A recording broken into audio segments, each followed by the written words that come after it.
కాబట్టి దాని గురించి నెక్స్ట్ మాట్లాడదాం. రైట్, మనతో పాటు డిబేట్లో జాయిన్ అయ్యారు తెలంగాణ బీజేపీ సీనియర్ నాయకులు ప్రేమ్ గాంధీ గారు. తనతో కూడా మాట్లాడదాం. నమస్తే అండి గాంధీ గారు.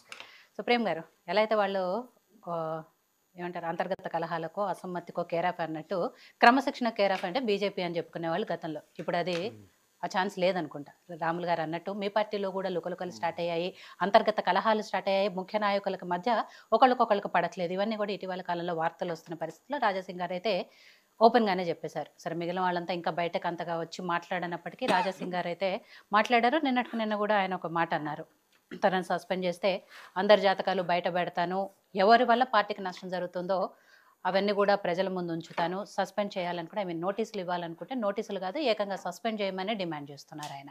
ఎందుకు రాజాసింగ్ గారు అంత వినిపిస్తున్నారు అసమ్మతి అనేది ఒకటి. నిజంగానే పార్టీలో ఆయన చెప్తున్నట్టుగా ఏదో జరుగుతుందా? కాంగ్రెస్ నాయకులతో బీజేపీ ముఖ్య నాయకులు కలుస్తున్నారు, వాళ్ళతో మాట్లాడుతున్నారు, వీళ్ళతో మాట్లాడుతున్నారని ఆయన ఏవైతే కొన్ని ఎలిగేషన్స్ చేస్తున్నారో వాటిలో ఎంతవరకు వాస్తవాలు ఉన్నాయి? ముందుగా ఏజోటీ ప్రేక్షకులు అలాగే వివిధ పార్టీ నుంచి నాయకులకు విశ్లేషకులకు అందరికీ నమస్కారం. జనరల్గా భారతీయ జనతా పార్టీ అంటేనే డిసిప్లైన్ పార్టీ, దాంట్లో ఏమాత్రం సందేహం లేదు.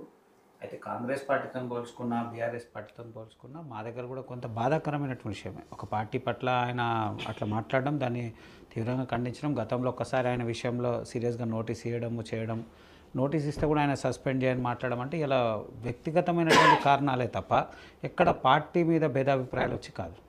ఇప్పుడు మీరు ఎప్పుడు కూడా గమనించండి, రాజాసింగ్ గారు ఎప్పుడు మాట్లాడిన ఆయన వ్యక్తుల మీద ప్రస్తావించి మాట్లాడుతున్నాను, పార్టీ మీద విభేదించి మాట్లాడినటువంటి దాఖలాలు చాలా అరుదు. అసలు మాట్లాడలే కూడా ఆయన పార్టీ మీద కానీ ఎక్కడ ఏమైనా మాట్లాడితే కొంతమంది వ్యక్తుల మీదనే మాట్లాడిన దాఖలాలు ఉన్నాయి.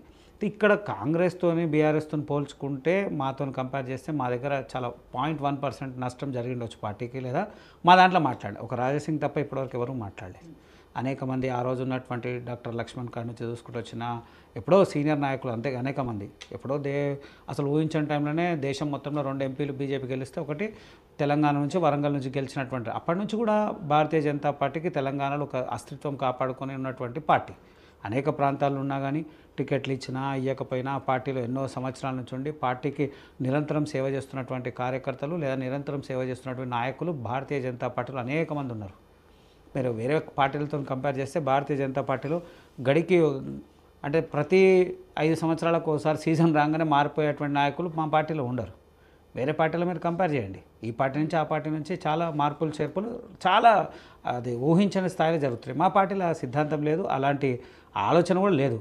అయితే ఒకటి ధిక్కర స్వరణం మా పార్టీలో కూడా వినబడుతుందంటే కొంత విషయంలో మేము అది రాజాసింగ్ గారు మొదటి నుంచి కూడా ఆయన పూర్తి స్థాయి హిందూ భావజాలం ఉన్నటువంటి వ్యక్తి. ఆ వ్యక్తి ఆయన ఐడియాలజీ తగ్గట్టు పార్టీ సిద్ధాంతాలకు కూడా లేదా పార్టీ లైన్కి కూడా కట్టుబడి ఉండాల్సినటువంటి బాధ్యత ఆయన పైన ఉన్నా కానీ ఆయన కొంతమంది వ్యక్తుల మీద అందుకు కొన్ని సందర్భాలు వచ్చినప్పుడు పార్టీ విషయంలో ఆయన ముమ్మాటికి దాంట్లో ఏమాత్రం సందేహం లేనటువంటి దాఖలాలు చాలా ఉన్నాయి.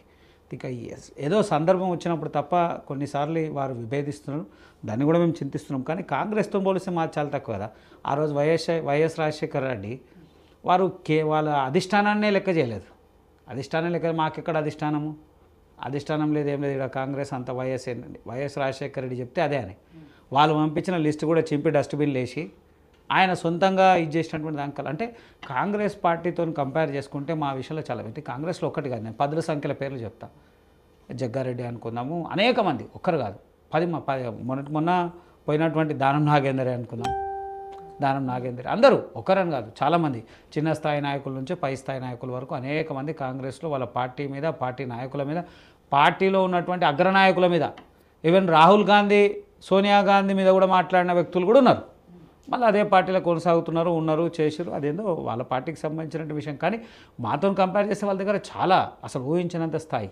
అట్లనే బీఆర్ఎస్ పార్టీలో చూసుకున్నాం, బీఆర్ఎస్ పార్టీలో కూడా మాట్లాడినప్పుడు వెళ్ళిపోయిన వాళ్ళు ఉన్నారు, సస్పెండ్ చేసిన వాళ్ళు, ఇప్పుడు సొంతంగా బిడ్డనే విభేదిస్తున్నటువంటి దాఖలాలు మనం అన్నీ చూస్తూ ఉన్నాం.